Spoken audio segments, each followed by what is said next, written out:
The lamp sputters and smokes, and Kathy begins to tell me her story. Peddler tells of his own murder through spirit telegraph Kathy Fox, as told to and interpreted by E.A. Howe. Hell is no place to win justice. While Charles Rosna hadn't gone to the typical version of hell, there's endless suffering in hanging around where he'd been killed, outside his body. He had not yet made it to Summerland, so bitter was his spirit, and so vocal his protestations. Charles Rosna did not deserve to die.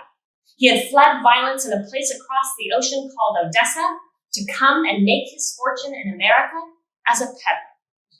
He was a good peddler, young enough to easily bear the load of his trunk, old enough to discern the difference between need and want.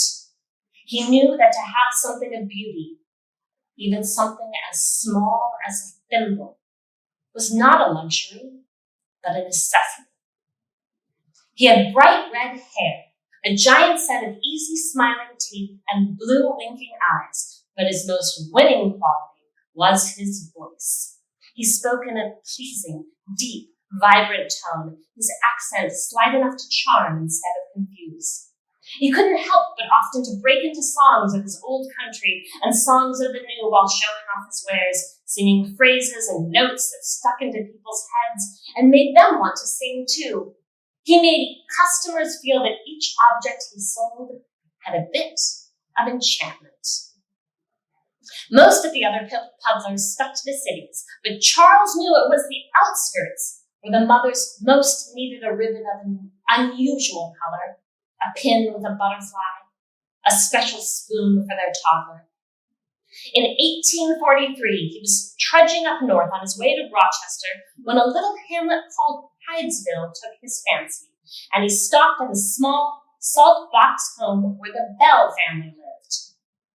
Mrs. Bell fell in love with his thimble. She just had to have it. Sadly, she didn't have the money, though her husband would be back soon. Would Charles Rosna, with his smiling mouth, shiny eyes, and singing voice, come back this way another day? In 1848, Kathy and Maggie Fox, ages 9 and 11, moved with their parents from Rochester to Hydesville.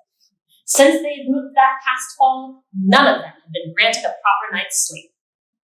The house that they rented from Mr. Bell, who left town some 5 years past, thudded and bumped, knocked and moaned. No one could rest.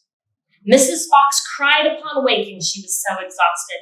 One particularly noisy night, the whole family unable to sleep, Kathy jumped out of bed and talked back to that which refused to rest in peace.